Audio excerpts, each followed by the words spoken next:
In front of me is HMD Pulse Pro, and today I would like to show you how you can switch on or off location.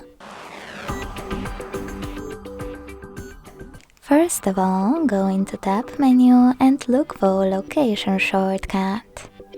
When you find it, click on it. As you can see, mine is now on. If you wish to switch it off, hit the same tile one more time.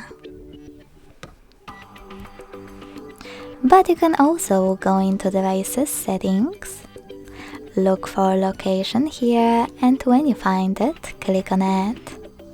Then use this switcher next to Use Location to manage it. Thanks so much for watching. If you enjoyed this video, leave a like, comment and subscribe. Bye!